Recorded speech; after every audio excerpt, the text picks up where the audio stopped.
Welcome to the Joy of Soldering. This is the build guide for the AI Synthesis Power Distribution Board. As usual, we'll start small and then get bigger. That's starting with the 470 ohm resistor. There's just one of them.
Next up are the two 1K resistors.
Now we'll move on to the two 1N4007 diodes.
Now we'll put in the three LEDs. Just mind the orientation on these as they are polarized. These are actually optional, but they do indicate power for the positive 12, minus 12, and plus 5 rails. So they're nice to have just so you know that at least that part's working before you measure power and connect anything to it.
Now we're going to install the 15 power headers.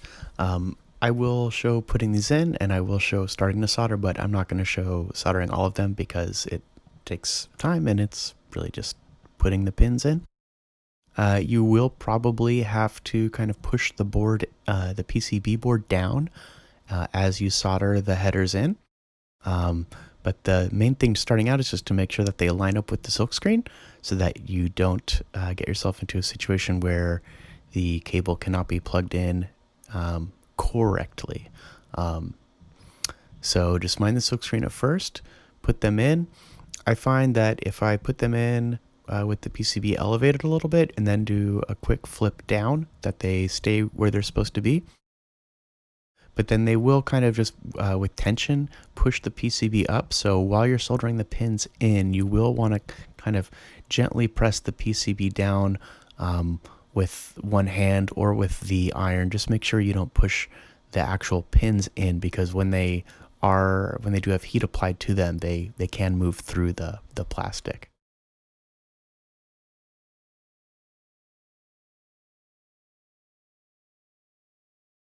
So there's that quick flip down.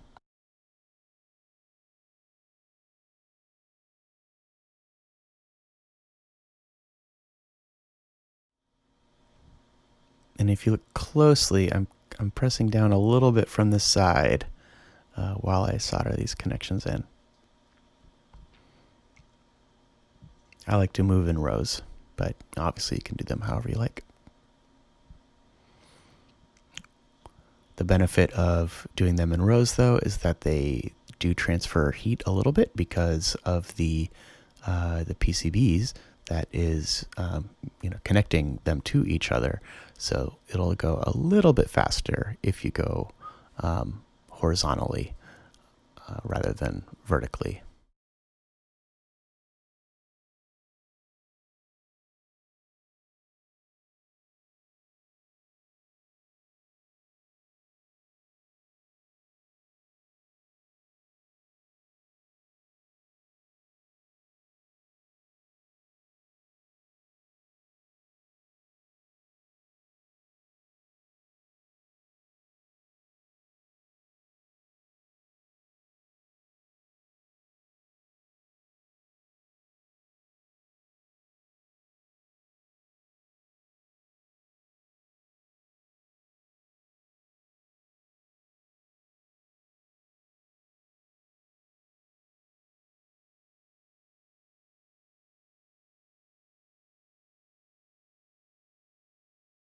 At this point, I'm putting in the 5-volt regulator.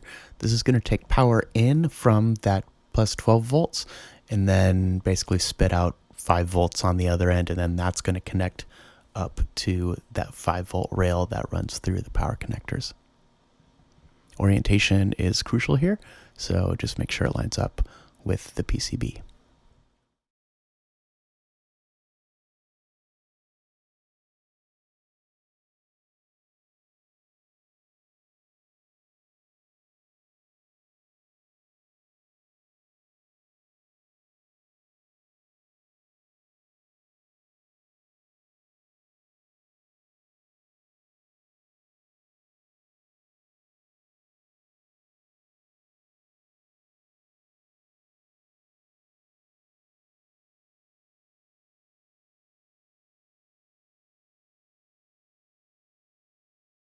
Now I'll do the 0.1 UF capacitors. These are not polarized, so you can put them in whichever way you like.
Now we'll do the 1 UF capacitors. These are polarized, so mind the positive or negative marks on the PCB and make sure that they align with the stripe.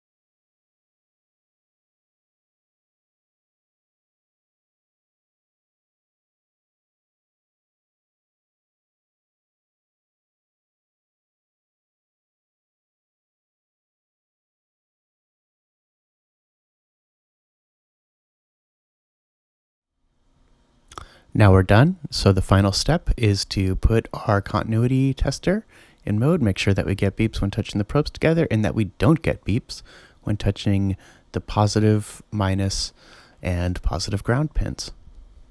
Assuming you don't, you're good to power on and give it a test.